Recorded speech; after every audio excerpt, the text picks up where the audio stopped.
And Hi, this is Barry. Welcome to the next edition of the Simplicity Zen podcast. If you're watching this on YouTube, if you could take a moment to hit like and subscribe and comment, that would be helpful in getting this to being seen by more people. Today, my guest is Doug Kraft. Doug is a Buddhist teacher, counselor, author, and ordained Unitarian Universalist minister.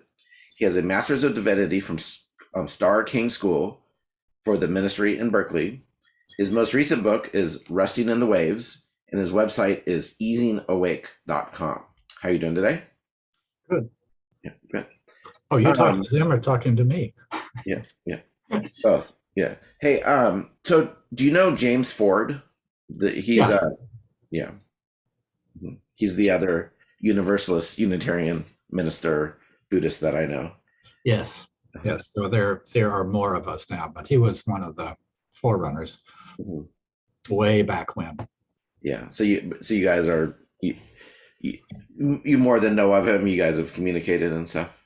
Yeah, not an awful lot, but Mhm. there are not a lot of Unitarian Universalist ministers. There's about 1,000 of us, and so Mhm. when you've been around for a while and meeting other ministers, we all sort of cross Mhm. one place as another, but we actually never really hung out together. Yeah, cool.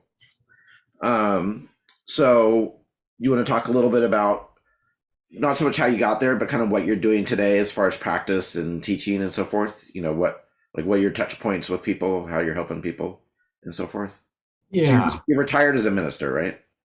Yes, Yeah. yes. The last church I served was here in Sacramento, Mhm. um, and I retired from them in 2013.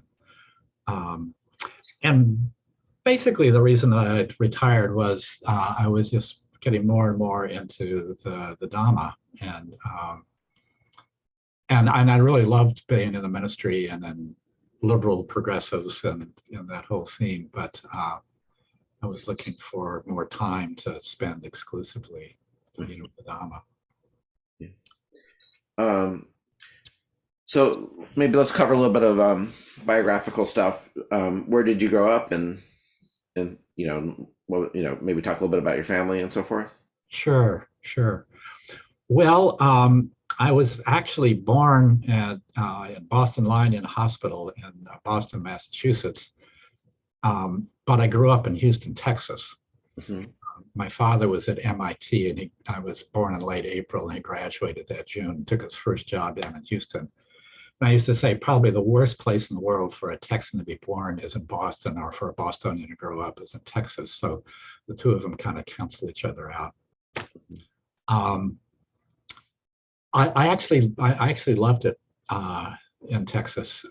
Houston is flat as a board, and I could get on my bicycle and ride forever. Um, and my parents were, liberals. They work, for the with the Fair Housing Council, which is trying to integrate um, the real estate market and a bunch of stuff like that. And they actually joined the Unitarian Universalist Church shortly after they moved to Houston because there was an ad in the Houston Post that this all-white church was openly inviting blacks into the congregation. And so my parents they decided they didn't know anything about it, but they thought going a couple of times just to support them would be a good thing, and they stayed. Hmm. So you Um, grew up Unitarian Universalist then? I did, Oh, I did, interesting. which is pretty rare these Hmm. days. Most of us are transplants. Hmm. But I mean, we have, Ralph Waldo Emerson was a Unitarian minister. Thomas Jefferson was Unitarian. So we kind of come from that lineage. So, could you, if we go to a sidebar for a second, could you explain what the Unitarian aspect is and then what the Universalist is? Because they were separate entities that merged, right? So I'd be curious what attributes could be applied to one and the other, and how they combine those. If you could give us a quick little history lesson on that.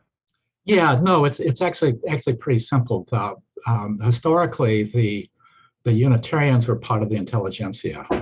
Again, Emerson, Jefferson, the educated, and the Universalists were really more of the you know, really came more out of the working class. Um, And so they came from different places in the social spectrum of things.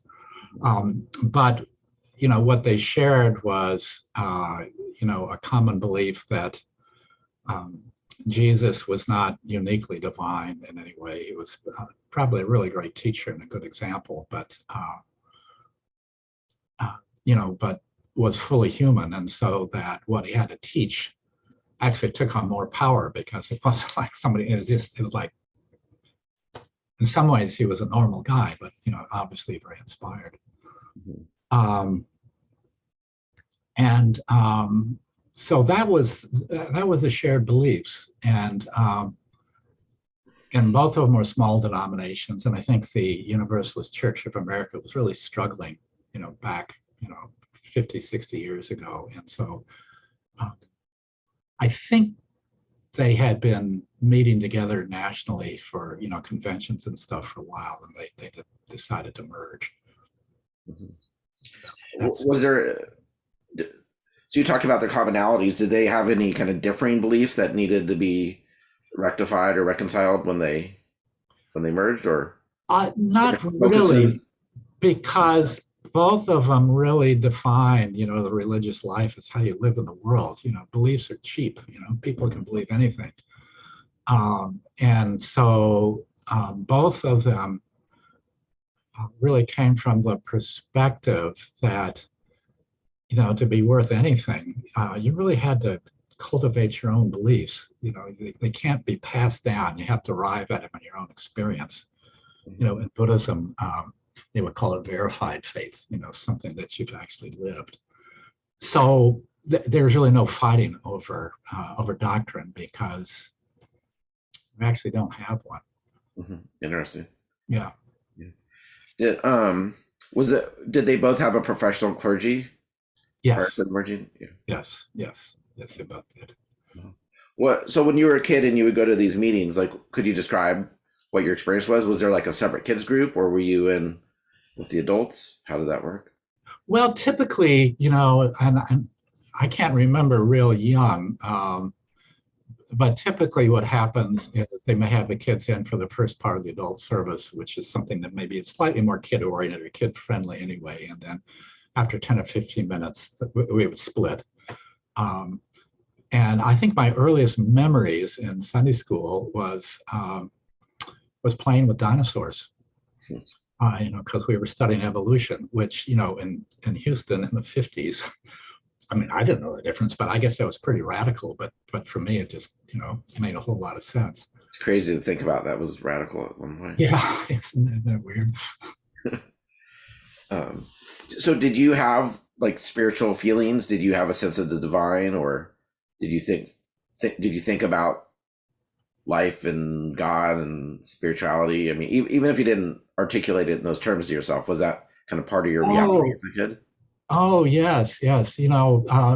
Probably a lot. I think particularly, moving into adolescence and the youth group through the church was just, a great place to talk about what we're, thinking and feeling,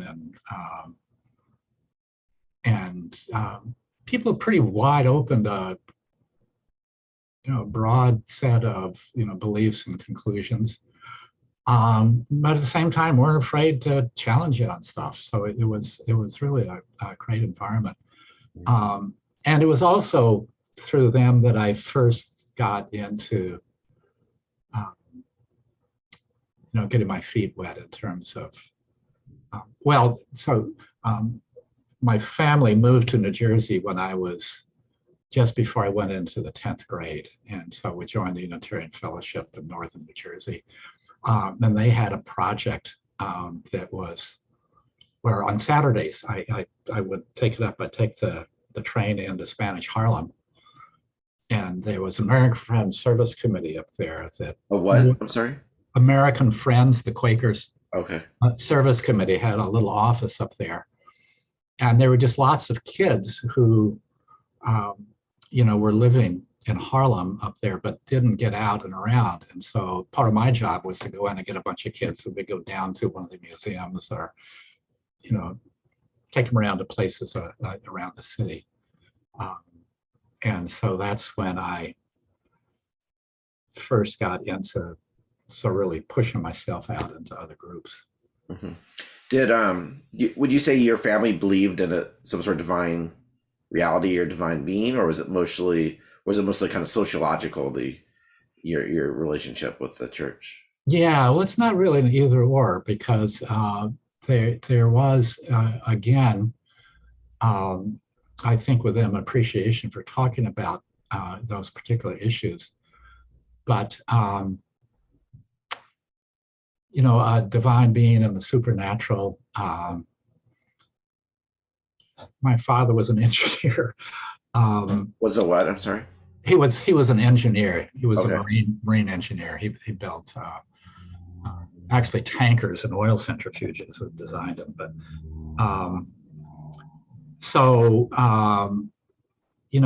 to get into beliefs that go contrary to science, given a choice between religious beliefs and science, they'd always go towards the science that seemed to have more evidence around it. And so did Unitarians and Universalists, I think, in general. Mm-hmm. So Unitarian Universalism is not formally considered a Christian church. There are a lot that have a background, or look to Jesus, as I was saying earlier, as an inspired teacher. But there's no requirement to believe that Jesus plays some special intermediary role between us and whatever's out there. Mm-hmm.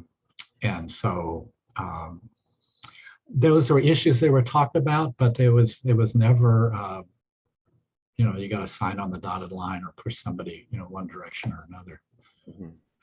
And part of what it did for me, frankly, was I had I guess a wide open, you might even call it faith, but sort of confidence that there's really more to us human beings than we're ordinarily given credit for. And so I was interested, I know explicitly since, a teenager, in what expanded human potential is all about. You just kind of felt like an intuitive sense that was a reality. Not that there was, but that there was, that there was more to us than meets the eye. There's the scientific paradigm, and the limitation of that is that you have to have all this hard evidence and line everything up to get in the scientific map. But there's a whole area in there of stuff that's probably true, but we haven't nailed it down yet. Mm-hmm. But to have the freedom and the encouragement to explore that stuff without committing to something that you don't have empirical evidence before was, felt kind of expansive. Mm-hmm. Would you say your childhood was happy? It seems like you had a pretty open-minded liberal parents. I mean, of course, humans, we're good at creating problems for ourselves in any circumstance. But overall, did you go through childhood feeling pretty happy and secure? Yeah, I felt pretty happy and secure. My father was actually alcoholic, but sort of socially acceptable. He didn't act out or anything, but mm-hmm. In the evenings he would sit down with a glass of bourbon like this in his model trains and sort of drink and work on that stuff. And there was a kind of a sense of foreboding around him. Mm-hmm. But I was certainly not abused, and I was encouraged. I won an art scholarship to the Houston Museum of Fine Arts, and would go Saturday mornings that do art classes, and I remember being taken to the Houston Zoo for science classes on Saturday morning. So I sort of good 1950s era parents, sort of traditional values, but heart in it. Did you have siblings? Yes, I'm one of 5. I'm the second. Oh wow! Yeah, that's a lot of siblings. Yes. So what did you do for college? Well, as I said, in late high school, I was living in northern New Jersey, and I wanted to go to college, and I wanted to get away from my family, but knew not too far away. Mhm. And I figured 1,000 miles was about right. And so I actually got into the University of Wisconsin, which was, was about an 8 or 10 hour drive by car, so I could get back for Christmas and stuff. But I had enough distance to have my own separate life. And I went into a special liberal arts program that it was integrated liberal arts, they called it, where the basic classes kind of overlapped so that, well, it's long and complicated, but I ended up doing that and also majoring in psychology. Mhm. Was this during the late 60s, if I'm doing my math right? Yeah. So was there kind of a hippie counterculture, like Oh that my kind of scene goodness, at all? we blew up the chemistry building during the Vietnam War, and I was on one of the student strike committees. So this was I was, I became a draft age, right as we were moving into the Vietnam era. So yeah, there, hippies and protests, and Wisconsin has that sort of liberal progressive strain, to them too. So it was right in the thick of things. Mhm. Did you get involved or have any interest in psychedelics at the time? No, it was interesting as I look back on that, because there was a lot of that stuff going on, but I think it was something instinctive in me with my father and the alcohol, that I was just kind of worried about that stuff. Later on, actually, as I got into theological school out in Berkeley, I came around and all that stuff. So Mhm. so I did take LSD 6 or 7 times. This is after you were already pretty, if you were in theological school, you must have already been pretty deeply into spirituality at this point. Yeah. I got a degree in psychology and I loved it, but it just felt like there was some dimensions that were missing. And so I was trying to figure out what to do, after getting the undergraduate degree. And there was this school in Berkeley, Starr King School for the Ministry, which is a very small school, very progressive, and really quite innovative. And their idea of a religious leader was somebody that was as in touch as reasonable with their own inner resources. And so what they did was, when you went there, they looked at what you'd done in your life and where there were deficits, and they tried to fill in the deficits. And I thought I had no interest in being a minister, as had sort of Garrison Keillor, image of ministers as, a little too polite and too goody, and I didn't want to have anything to do with that. But the training they were offering and the people they had and what they did, that I thought I really wanted to go with that program. It was a 3-year program, so I did that. And you went straight from college. There was no working in between. No, there wasn't. Yeah. And I got married,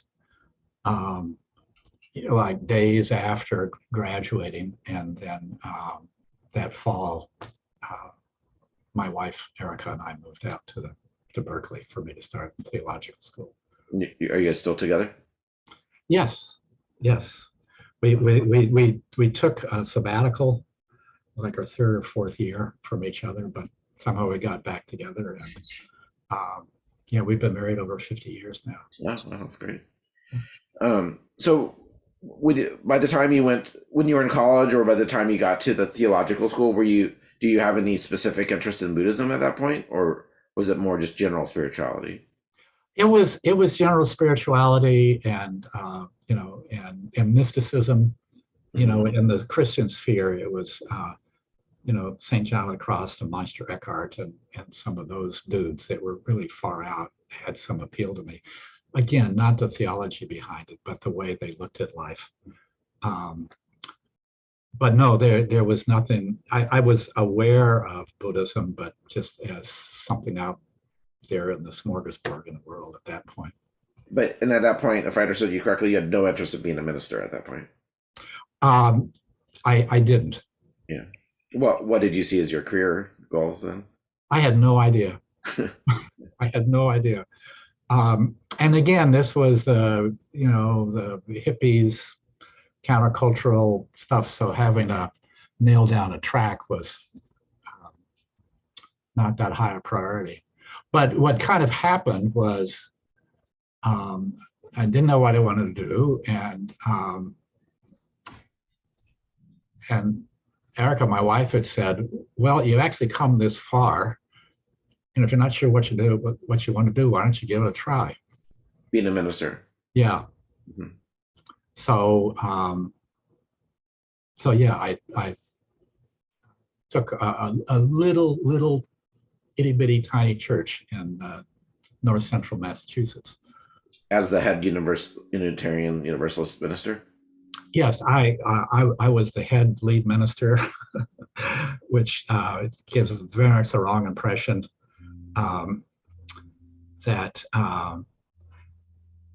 probably Easter is where you have the largest number of people there, and I think we would get like 20 on Easter and like 6 or 7 on most Sundays. So it was a very small little place. Probably not enough income to the church to support you as a career, I imagine. They owned a parsonage. What does that mean?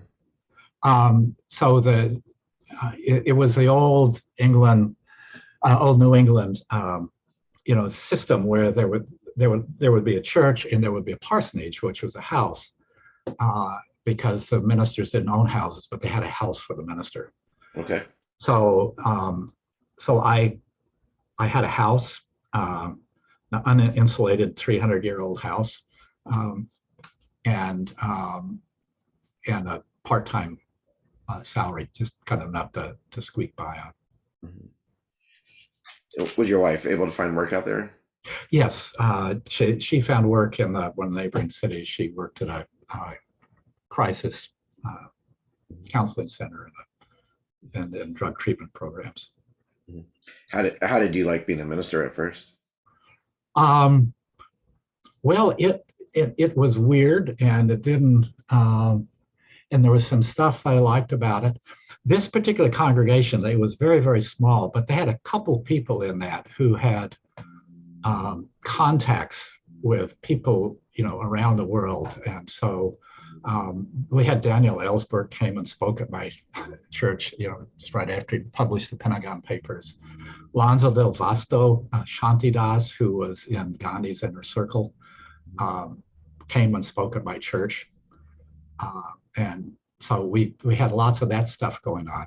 And what happened with me with Buddhism actually was some guy in a congregation said, we're getting all these political types in there. You ought to get a spiritual heavy in here.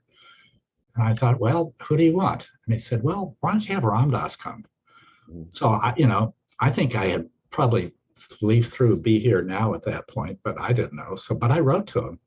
His father lived up in New Hampshire, just a couple of hours away from us. But I wrote to him and invited him to come. And I was blown away. He wrote back and said he was going into retreat for a couple of months, but after he comes out, he'd love to come. So so there I was sitting in the parsonage, and my wife and I were separated at that point. And this old beat up gold Rolls Royce pulled up the driveway, and this guy with a big beard and sparkly eyes got out, and it was Ram Dass. So I went out and meet him, and there was an entourage that came with him because I was going to give him dinner. So I was trying to spread the food around and stuff like that. And he said, maybe we ought to go over to the church, So I said, sure. And so we drove over to the church, and the church building had been built back in the late 1700s. And what they did about 100 years later was they suspended a floor. So it was totally suspended a floor across the middle and dropping these cables down from the rafters and having this floor here so they could have a social hall underneath. Without any supports going through it, had a dance beam. So, they could dance and the floor would bounce. So, we got, 10 to maybe as many as 25 people. And we went into that church and people were hanging from the rafters. We had people from New York City that drove up, and we walked into the back of the church and I looked at these steel beams, these cables coming down, and I realized it probably had not been this much weight in the building for 150 years. But it all held together. And I thought I had to wear my coat and tie, so I did, but I was very much out of place and introduced him and stuff. But I had this feeling, that because I'd been interested in, expanded potential, and that's what he was all about. Mm-hmm. And it felt like he knew a little something about life, and I never had met anybody that I felt knew anything. Mm-hmm. And he seemed to think that meditation was important. And I typically, I had meditated for 10 or 15 minutes, once a week or something like that. So after he left, I wrote to him and asked him where I could get some training. And he wrote back and said, well, there's, an embarrassment of riches, in New England. And you might want to try out this new place called the Insight Meditation Society out in Barre, Massachusetts. So I went and I signed up for a course. And it was years later, I realized I was probably there during the first year that it was open. I just assumed they'd been there forever. Who were the teachers at that point there? The course that I took was from Ruth Dennison, who I'd never heard of before. And boy, I mean, talk about a leap in the deep end, Mm-hmm. So I was struggling with all that stuff. When I left, I thought this was the most meaningful thing I'd done in my whole life. And I'm sure glad that I'll never have to do that again. The retreat? A retreat, yeah. Was it physically hard or psychologically hard or all the above?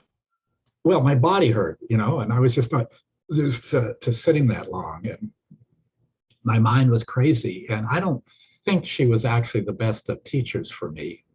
Mm-hmm. I mean, she's just well loved by a lot of people, but so that wasn't really a good fit that way. But it was hard. It was almost crazy making. But I'm a Taurus, and so I stuck it out, mm-hmm. and something got under my skin. And so I thought I'd never come back, and I went back the next year, the next, and the next, and I've done 1 or 2 retreats ever since, for 50 years. Mm-hmm. Would you, in between the retreats, would you meditate at home? Yeah. It felt like, I had just got enough momentum, going from those 2 weeks that I finally settled in and was, meditating 5, maybe even 7 times a week at that point, and haven't stopped. Mm-hmm. And what was it? Vipassana, body scan type stuff? What would they have you do? Yeah, that's where they started. Larry Rosenberg out of the Cambridge Insight Society in Cambridge, Massachusetts, would do a retreat there. Usually at the very end of June, which was just the time when my church was closing down, moving in the summer. And so I took many retreats with him, and that was a really good fit for me. Would you say that was your main teacher? Yeah, he was my main teacher out there. And I mean, the second year I went back, there was a course that was taught by Jack and Joseph in Menindergy. And so and I think Sharon Salzberg helped with that one too. So yeah, I got sort of exposure to all those guys, and they're kind of celebrities now, but I didn't know. I was just kind of stumbling in the door. Mm-hmm. Did you ever end up getting any teacher training through them? No, I didn't. Mm-hmm. No, I didn't. I had enough chutzpah to go ahead and start teaching meditation myself, but I never got any training. Mm-hmm. Well, you went to a Zen place too, if I remember, too, right? Oh yeah, I would. I would. I would do a Vipassana retreat, and then I would, then I would do a Zen, and I would do a few Tibetans. And the Tibetan system didn't appeal to me, but boy, those, a lot of the teachers, they seemed to me pretty clear. And work with Sansain Zen, who I never met anybody who just seemed to be so delighted with life every moment he was around. It was just contagious. He was based out of Boston, is that right? Where was he based out of? Yeah, it was someplace in the New England area. Yeah. And would you have private interviews with him, or was this more of a kind of a group sitting together? It was more of a group thing, and there were some small group interviews, and I did have a couple of single interviews with Sansain, and I don't quite remember what he said, but I do remember sort of feeling hit sideways, from out of the blue. It would come in ways I just couldn't comprehend, but touched something deep in me that I couldn't quite understand at the moment. It seems like you mostly stuck with the kind of the Vipassana stuff. Were you not tempted to, based on your impressions of him, were you not tempted to go in more seriously into Zen, or were you just kind of like already in the flow of Vipassana at that point? Well, it was in the flow of the Vipassana, and a lot of the Zen teachers were really very appealing to me, but there was a sort of personality or something in the Zen communities that I ran into that didn't resonate as much. Could you articulate that a little bit?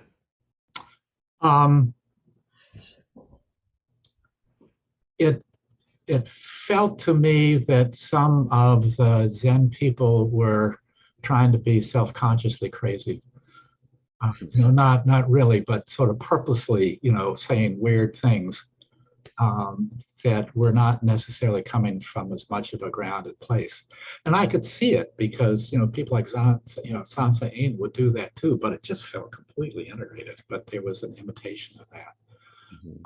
And I think I was also, it's interesting, where I am right now, but I was also convinced at that point that, the gradual awakening, the path, step by step, kind of appealed to the Taurus in me or something like that. While the Zen felt like they were trying to take, one step from the base of the mountain to the peak. And it's interesting because that's kind of where I am at this point. But for many years, slow but steady approach felt more harmonious to me. So after a couple of years of the Vipassana, what changes were you seeing in your life that made you kind of interested in keep going?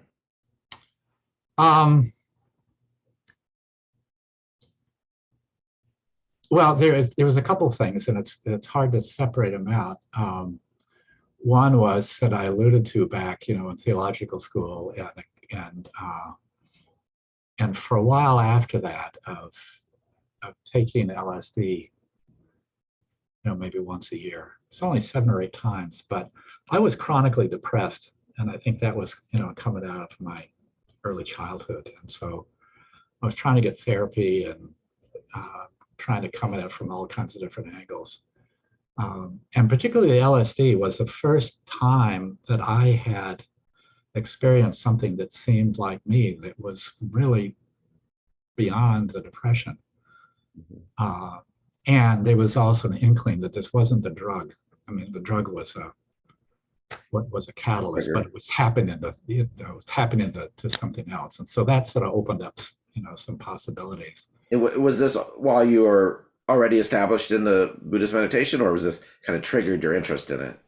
Well, yeah, it's interesting. It's interesting, established in the Buddhist tradition. I mean, I was meditating, regularly, and going on retreats regularly, like I say, for over 50 years now. But, in the last 10 or 15 years, my practice has gone places that make those early years just seem like, almost nothing. For myself, I feel like every 5 years I'm like, oh, now I get practice. Right. 5 years ago, I didn't know what I was doing. And then 5 years later, I'll be like, oh, now I get practice. 5 years ago, I didn't know. So I figure that's going to, yeah. I've given up trying to think I know what the hell's going on. But right. Yeah, no, I'm with you on that. So you worked as a counselor for a while, right? So did you go to grad school and get a counseling degree, or how did that work? Oh, no, it was just sheer arrogance.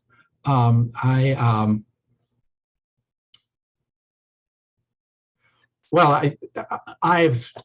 for a while, it's like I was changing careers every 2 or 3 years. So, I worked in the ministry. My marriage fell apart. And so,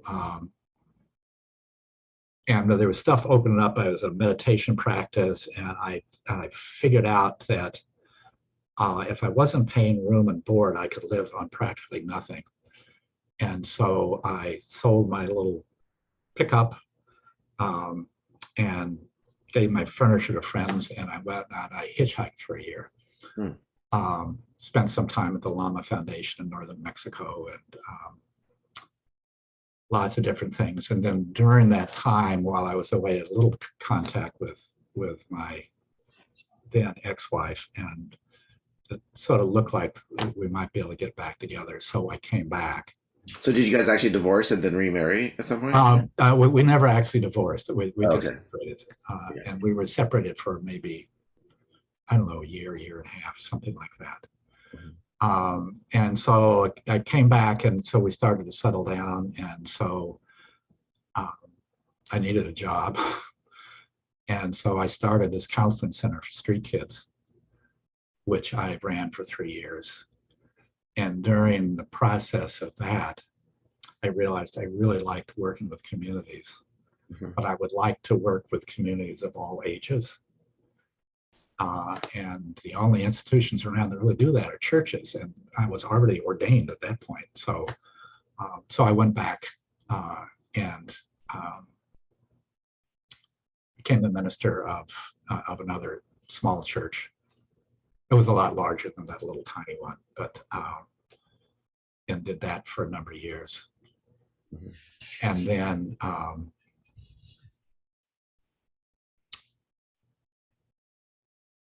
that ministry was hard in many ways, and I didn't realize it, but some of it was some of the difficulties in the church. I just didn't understand that enough. And so I just decided I wasn't fit for the ministry. And but I had a degree in psychology. I had done a lot of supervised work with somebody was supervising me doing therapy and stuff with kids and adults and stuff like that. And in Massachusetts, I was able to get credentialed as on a master's level as a mental health counselor, which allowed me to collect insurance and stuff. So I got a part-time job as a computer programmer in Digital Equipment Corporation to give me an income as I built up a practice, a private therapy practice. And after 3 years of that, my therapy practice was big enough that I just left the computer business and stayed on. How long did you work as a therapist? Well, I'm still working as a therapist now, but I was doing that exclusively and teaching meditation probably for 15 years or so. And it was during that time that I realized that my difficulties with congregation may have had more to do with the specifics of that congregation, with the congregation as a whole. And so I threw my hat back in the ring and ended up being called to a very large church here in Sacramento. I came out here in early 2000. And how long were you the minister there? 13 years. Are they big enough there that they have multiple ministers, or are you the main? I was the main minister, but they had a full-time religious education person. And while I was there, we shifted that over to a second ministry. So I had an associate minister, and they continue. They have a dual ministry there now. And did you enjoy that tenure more than the other ones? Then it sounds like. Oh, I had a great time with them. I had a wonderful time with them. They, by their own accounts, were kind of a mess at the time. But what I got from them when I was talking to them was that there was some internal problems, but they were really committed to each other. And I just thought, people who can stick together during hard times, that's the people I want to be with. And so I really had a whole different view of them than they had of themselves. And so I came out and everything just flourished. Mm-hmm. Did you get involved with the local Buddhist groups here during that time? Yeah, so by that time I was meditating pretty regularly, and during my first year as I was getting settled in there was a couple people said a couple things about having done a retreat with John Travis, who is just up the road here. And so I went and I started doing retreats with him, and actually seeing him probably on average, maybe once every other week. Mm-hmm. So he became my sort of guiding teacher at that point. I'm not familiar with him. Is he part of? Is he independent, or is he part of the Sacramento Buddhist Meditation Group, or what? What's the group over in Marin? What's there?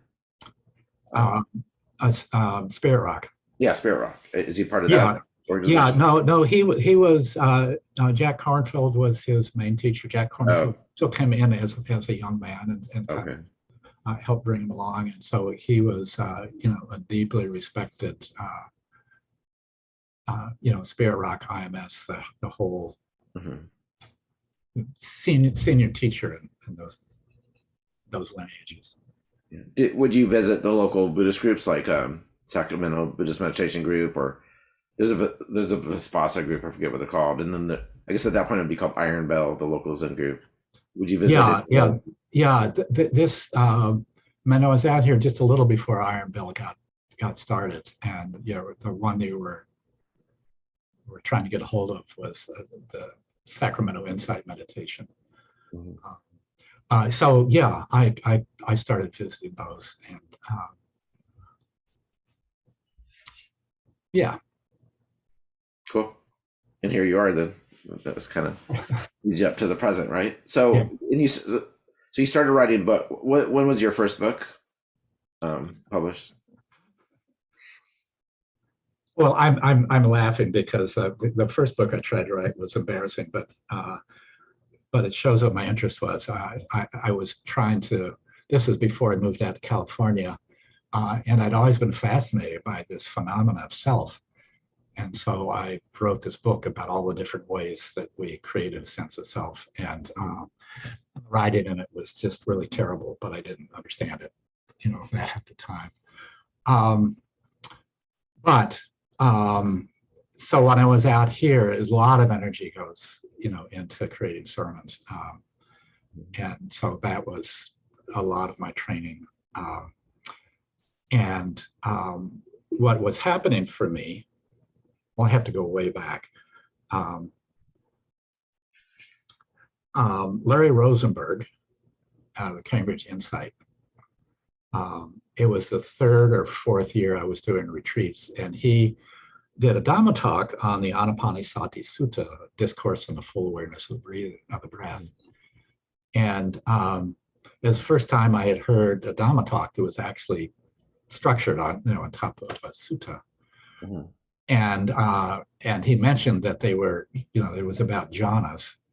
And I thought, jhanas, that's for real meditators, not for me. So I was going to sit there and meditate as he talked, But as I was hearing this, he was saying things that resonated with me that I never quite put into words. And so I went up and I talked to him about it afterwards. And he said, yeah, that's the first jhana. And that's, what you're talking about, that's the second, that's the third. And I said to him, I've been so depressed all my life. I never imagined, something like this was available to me. Mm-hmm. And Larry kind of carries himself. He looks a little bit like a Marine, he's like this, but very sweet and kind and stuff. And so he looked at me and he put his hand on my back, and he said, "I give you permission to be a happy person." And so after that, I kept on trying to find other teachers that could teach me, stuff about the jhanas. And they all said the same thing. They said, "You're reading too many books, just go back to the breath." So that was discouraging. But when I started meeting with John Travis, he said, "Oh no, that's real, that real." And he said, though he's familiar with the jhanas, but he doesn't teach them. Mm-hmm. And so, but he knows this guy, Bhante Vimalaramsi, who teaches the jhanas. And particularly what was different about him is a lot of people that do the jhanas do it off one-pointed concentration, mm-hmm. which I'm convinced is not what the Buddha was talking about in the text. It's really a wide open awareness. And Bhante is a very colorful character, but he taught that other way. So I went out and did a retreat, a 2-week retreat with him. And my practice just took off. It just took off. What was the difference with, what made the difference, do you think? I think there were a couple things. One was that he wasn't emphasizing one-pointed concentration. And he described, and I think it's right, that wisdom actually comes from seeing how, dependent origination, seeing how things affect other things. Mm-hmm. See those relationships, and that's how the wisdom grows. Well, you can't see that if you're just focusing in on one item. Mm-hmm. And so, but there's this tricky business about, if you're not focused on one item, there's a risk of the mind just drifting all over the place, which is not helpful either. So he did a metta-based practice, which is based on systematically developing the metta, where you're sending it out, but not going into one-pointed concentration, just allowing the mind to be receptive. And so I think it was a combination of bringing in the Brahma Viharas, those uplifted qualities, into the practice. At the same time, I wasn't trying to grab hold of something, but keep it open. And then things just opened up, and I just went. Could you expand a little bit on your statement that you don't think the Buddha was really teaching one-pointed concentration? He was teaching more wide open. So assuming that the suttas are an accurate record of his teachings. I mean, he did teach samadhi and samatha. Samatha. Yeah, and then samadhi, so within that context, could you describe what you mean? Yeah, no, he did teach samadhi. Samadhi is not one-pointed concentration. It talks about a unified mind. We're talking about a collective mind, and there's a difference between a mind that is settled and collected, mm-hmm. and one that is focused on one object. And so what I would say, and what was so helpful, for me, and as part of what I like to teach, is that you have to go back to dependent origination and look at what causes the mind to wander. Mm-hmm. And it's right there in the text. If you take the Four Noble Truths, most people would say that's the center of the Buddha's teachings. And the first one, of course, is that there is suffering, and suffering is to be, in the verb there, is understood. It's not overcome, but it's like to understand where it comes from. And you have to see something in order to understand it. Mm-hmm. And then, of course, the second is that there is suffering, and at the root of suffering is tanha, is tension, is this holding on. So with Bhante Vimalaramsi and with that practice, there was none of that holding on. And so samadhi is what happens when the mind relaxes, is that it will naturally go into a quiet place. It's not something that we are creating that gets too much self in it. Mm-hmm. But as as you skillfully release the tension, then the mind will just kind of settle and open and open. How does Vipassana fit into this picture? Um, Like in the sutta meaning of the word, not necessarily the modern movement meaning of the word. well, insight, Mm-hmm. you know, so suffering is to be understood. So there is a sense of understanding what you're seeing, not as an intellectual analysis, but as seeing, well, in Buddhism, you know, I think the trick that the Buddha played was that you don't go directly after anything. Mm-hmm. What you do in Buddhism is you look at what are the causes and conditions that help something to arise. And then you cultivate those causes and conditions, and then you let it arise out of that. And so as the mind relaxes and expands, the mind actually quiets down, but it ends up with, I don't know if you're familiar, there's a sutta about the lump of salt, where the Buddha says, you know, to his monks, if you put a lump of salt into a bowl of water, you know, can you drink it? And they said, no, it'd just be unpalatable. He says, if you take a lump of salt and you put it in the Ganges, is it drinkable? And they said, yes. And they said, why? Because the Ganges is vast. And he says, that's how you meditate. So you're cultivating this vast mind that will settle of its own rather than us trying to control it. I've heard this analogy. I didn't realize it had a sutta source. What's the name of the sutta?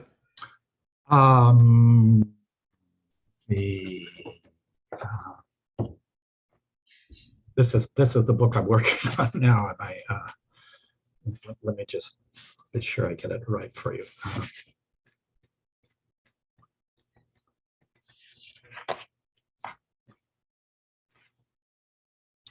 It's the Anguttara Nikaya 399, the Lonapala Sutta, the lump of salt. Okay, interesting. Yeah, I'm gonna check that out. Yeah, so we talked a little bit about kind of like the science of meditation and stuff. I kind of wanted to save it for this interview, so we didn't go too much detail about it. So could you, just as an entry point, could you talk a little bit about what aspects of science you think is congruent with Buddhism and meditation, and where your kind of interests are? I think all of it. I say I'm an enthusiastic amateur in this stuff. So where I got into it, well, I think so. There are two entry points for me. So one place where I got into it was somebody turned me on to this guy called Yak Pangsep, who had done a lot of, 50 years worth of deep research into the neurological structures that underlie the emotions during a time when, Skinnerism and behavior modification and all that stuff was in its ascendancy. And those schools said there is no such thing as emotions. They're too squishy. They wanted things that you can measure, which so you get, condition reinforcement, etc. Well, he went the other way. And part of what he did was really traced down to figure out what emotions are actually wired into us, and they're not in the cortex. They're in the mid and lower brain, and very specific areas where you can go in and like there's some rage circuitry, and if you get a stimulus in there, you can have a cat who's sitting there purring, and you put a little electrical charge in that, and it goes. And you can also go in there with a little scalpel and cut that little area out, and the cat will never experience rage again. It's just gone. It's taken out of their system. And it's sort of a little aside. There are 7 of it they found, and if you take out all 7 of those, the creature goes into a coma. So that the foundation of consciousness is not thought; it's actually feeling, and really some specific ones. And and this is not theoretical as much as empirical at this point. So, so I was looking at these 7 affective emotions. One of them is, I call it connection. It's if you take an infant who is well-fed and comfortable, etc., and put them, in an infant chair in a room by herself and leave her alone, she'll start screaming, within about 30 minutes. It's that need for connection. The screaming makes the connection. If the connection isn't made, the first thing that happens is the person goes into a panic. Mm-hmm. And if that doesn't draw the attention they need, then they drop into depression. Mm-hmm. So I have in me, from my childhood, what I would recognize as a kind of a fretfulness. It's not a panic, but it's obviously the same area. Mm-hmm. And this, some depressive tendencies. I call it forlorn. And so in my meditation, what I began to do is I would look for things that came out of those wired-in emotions. And if I recognized them, I would, well, it's another long story, but it's how I learned the jhanas. I would basically turn towards that feeling and relax into it until it became spacious. Mm-hmm. And so I started doing that, and it felt like my meditation just, again, took another big leap with all that stuff. Mm-hmm. So I was convinced at that point, that they were really onto something, particularly with the emotions that are wired in. Mm-hmm. So that's one route to them. The other, well, there's just whole bunches of things, and but the second one that really caught me was actually homeostasis. Mm-hmm. So that we have certain homeostatic variables that have to be kept within a pretty narrow range. If your blood temperature goes up or down 5 degrees, you're in trouble. And so our body maintains those. And what happens in simple creatures is a homeostatic balance goes out. Maybe they get a little dehydrated or something, and they reflexively go after the water. Mm-hmm. What happens in more complex creatures is that we just have hundreds of these. And so several of them can go out of balance at once, and we need some way to work with all that. And so what happened is those became conscious. And that's a whole another story about how that happened. Are you familiar? Go ahead. Sorry, I'll ask you first. Okay. So what happens is that rather than have a wired-in reflex to go take care of one of these things, what we did is we were motivated. So we get thirsty, we're motivated, to get a drink of water. We're too hot or too cold, we're motivated to do something about that. So those are where feelings started to become conscious. And when we satisfy those, it actually feels good. Mm-hmm. So in Buddhism, pain and pleasure, liking and disliking, they almost take on a moral tone, but they are actually manifestations of a physiological process that we cannot avoid. We have a whole lot of choices in how we respond to those. But I'm sure that when the Buddha's blood sugar was off, he felt hunger. He didn't freak out about it or something, but those feelings, arise. So there's something about shifting from greed, hatred, and delusion to homeostatic balances that take the moral tinge out of it and actually give some very, very practical ways of how to work with them. So that's the quick story. So it was the two of those, is the composition of those emotions and working with those, and then thinking about homeostatic variables rather than greed, hatred, and delusion. Yeah. 2 points. One is, sorry. So, awareness itself, right? Just the existence of awareness. I've thought, like, from an evolutionary perspective, why would awareness exist? What is the, some people are triggered by thinking about it this way, but um, you know, anything that we have that's part of our experience is because there's some evolutionary benefit. Right. So I'm thinking, like, why is there awareness? What benefit is there from a survival and evolutionary perspective? And it seems clear to me is, if you have, pleasure and pain or comfort and discomfort, they're useless unless you have an audience for them, right? And so, like, I think awareness developed because you have the punishment and reward system, but you need something to reward and punish. So if you're not aware of it, it's a useless mechanism. So I kind of feel like that's why awareness developed from an evolutionary perspective, because you needed something to reward and punish. Yeah. And I'll say one more thing. You're not quite at the self level yet, I don't think. I think the self comes at more higher cortical levels, right, where you start having narrative thinking and so forth, and time-based thinking. But prior to there being a self, I still think you have awareness, and I think that's why it exists. Go ahead, sorry. Yeah, no, I agree with you.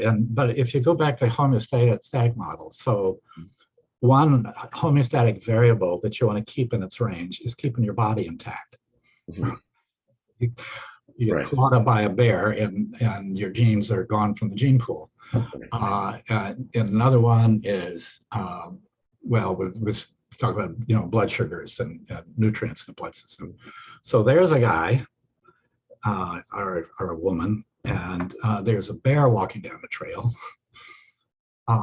and is hungry, and there's a bush over there with lots of berries on it. Mm-hmm.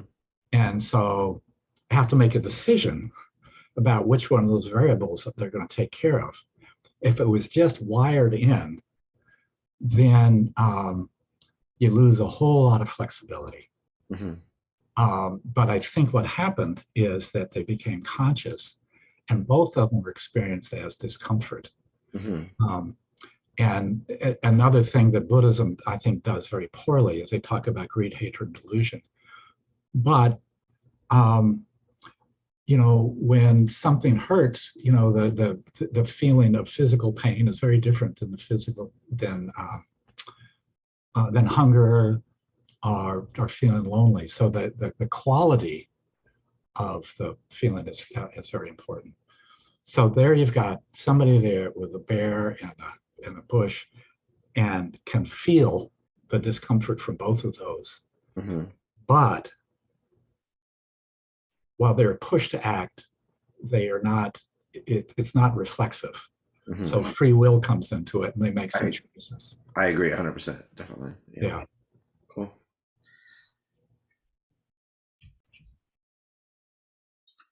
So the other thing I wanted to bring up is, are you familiar with the author Anil Seth? I mean, he's more like a yes. Yeah. I love Anil Seth. Have you read Being You? Yes. Yeah. So he talks about the beast machine. Right. There's a history of why that name exists and so forth. Right. It was actually used as an insulting term, and then he kind of adopted it. Right. And he talks a lot about how exactly what you're talking about, how the self rises from homeostatic needs and so forth. Right. Yeah. There's another whole different perspective. I like Anil Seth a lot. Mm-hmm. Are you familiar with Donald Hoffman? Right. Yeah. He goes a little too far for me, but I love the first third of his story of his stuff, but the whole. Well, the thing about him is it's so mind-boggling and outrageous that it's not. It doesn't sell it to me, but he does a good enough job to say, I can't dismiss this out of hand. That there's. So for people who don't know his stuff, do you want to summarize it real quick? Donald Hoffman, his Case Against Reality. The core of it is that he says that one of the reasons we have been so unsuccessful at figuring out how consciousness can arise out of physical and biological material, and that the reason we can't is that maybe it doesn't. and that maybe what's primary is actually consciousness, and that consciousness is, he uses the analogy of a computer desktop, which That's a has great analogy. yeah, it's a great analogy. Lots of little icons out there, and so you click on the icon and you type into it and you close it down, and it all seems very real, but it's really an illusion, because the file that I'm creating there, the physical reality of that file are variations in electrical voltages inside transistors and electronic components and layers upon layers upon layers of software that are so complicated that if I had to manipulate all that stuff directly, I would probably use a pen and quill instead. And so that consciousness creates this interface, and in the interface is what we think of as a time-space continuum, but the reality behind it is vastly more complex. And so things like and unknowable, and unknowable. And the little bit of data we have about it, come out of things like quantum mechanics, places where time can flow forwards and backwards, and entangled particles many light years apart can synchronize, faster than the speed of light, and all these things that just don't make any sense in our usual interface. So that's, yeah, and kind of repeat what you said. He makes a point a lot. Space time itself is part of the illusion. right. It's part of the interface. It's not like the interface exists within space time. Space time itself and our perception of it is part of the illusion. Right. And he says the only thing you can say with certainty is that there's conscious agents that interact with each other. Right. Beyond that, nothing can be postulated with 100% certainty. Right. And I've tried reading some of the I always try to, whenever I encounter something that excites me, I try to read the countervailing argument to see where it might, because it's well beyond my ability. The math and so forth is well beyond my ability to understand. So I have to see what other people complain about. And what other people complain about is that his game theory experiments, where you have these entities and one entity is programmed to see reality directly, and the other entity is to have layers of abstraction, where its goal is not to see reality, its goal is to survive, and thus and he's saying, I think I'm mangling this pretty bad, but he's basically saying the entities that don't try to actually see reality have much greater fitness and survive through evolutionary. And so, that's kind of like the crux of his argument. Like, that has to be there as an axiom for the rest of his theory to work. And the arguments that I've come across, the criticism I've come across, and I don't know how valid it is that he kind of games, no pun intended, these game theory systems to kind of get the result that he wants. He says they don't really accurately model reality with the variables. And I don't know how true of a criticism that is, but. Well, and also Anil Seth, comes at it from the other side. And the thing that he said that are just in talking about, the history of science and stuff like that, is he goes into talking about how people are trying to figure out what heat was. We just take it for granted, but he went through some of the history of trying to figure out how to measure it and how just impossible it all seemed until it wasn't anymore. And that he thinks these things are gradually, worked away, and that at some point it all kind of comes together. So that's part of the argument for the other side, but it's fascinating. It's fascinating.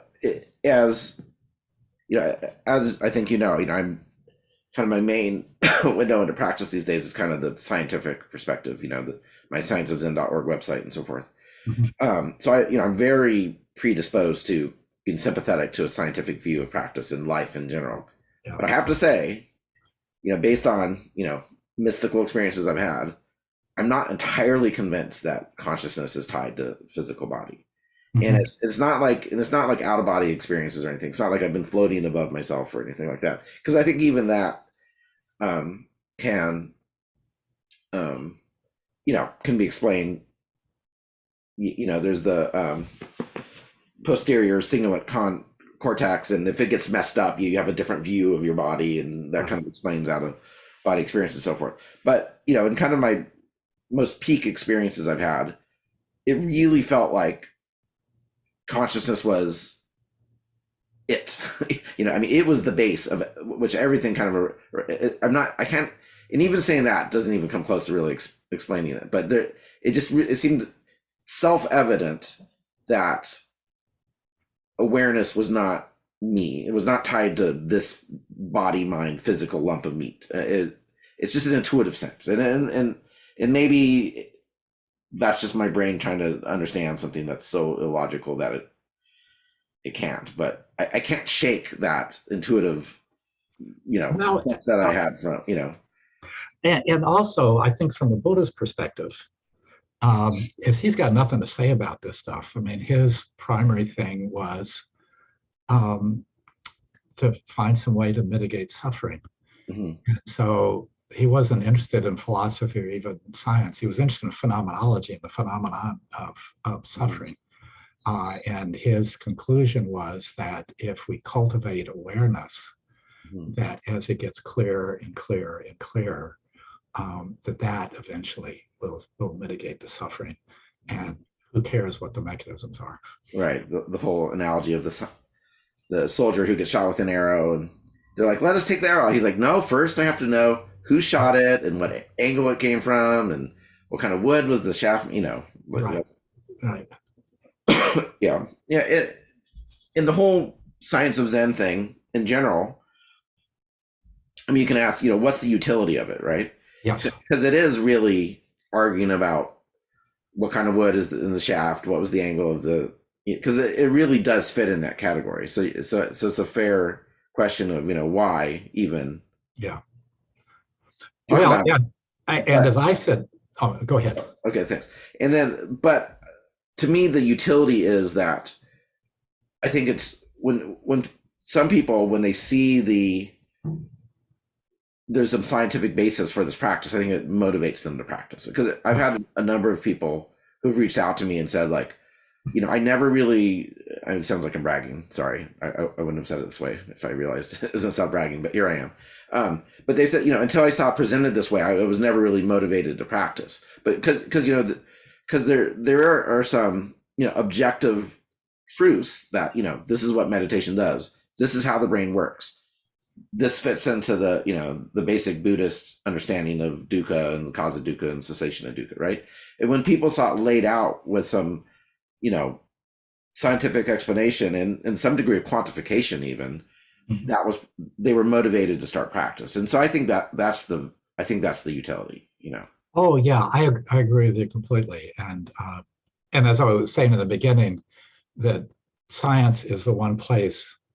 I mean, we seem to be a narcissistic, society, et cetera, but science is the one place where people get the value of an objective, non-personal view. Mm-hmm. And so, yeah, I think there's a lot of ways to, leverage that in a way that's everyone's benefit. Mm-hmm. Cool. Going back to Anil Seth, one thing he says, the heat analogy and how, it was impossible to really understand until it was. He does make the point where he calls it not the hard problem of consciousness. He calls it the real problem of consciousness, where he's like, we don't have to know where it's from. It's more like, how does it work? Right. I think that's, which I think is a little bit of a cop out, but it's what the Buddha did. Yeah, that's true. Yeah. We'll give him a pass on it. Yeah. And his book, another thing I really like about his book. So his book is in 3 parts. The first one is measuring consciousness. The first part is measuring consciousness. The second part is the content of consciousness. And then the third part, is basically how selves are manifest. Right. And the second part is probably the best explanation I've seen of how the brain, it's not, normally, both humans and scientists originally thought, there's a bottom up processing of perception, where all this data comes in and then it's combined and broken down and combined, and then it makes its way up to the cortical levels where there's a conceptual representation of it. Whereas his argument more kind of meets in the middle. You have all this raw data coming in, but then you also have these assumptions, or he calls them predictions, but it's really predictions in the sense of what is it that I'm seeing, not what's going to happen in the future. Although it is a little bit that too, and how it and it's kind of I think we've all had the experience. We're driving down the freeway and we see a boulder and we think it's a bear for a second or something, because like the brain's making a prediction, an inference, right, of what it is, and he later makes the argument when he gets to self that even the sense of self is an inference. It's not, it's not real. Yeah. And the science behind that stuff is pretty impressive. That the hypothalamus, which serves as the most of the sensory data that comes in through the hypothalamus, then up to the neocortex. And for every projection from the thalamus into the cortex, there are about 20 from the cortex back to the thalamus.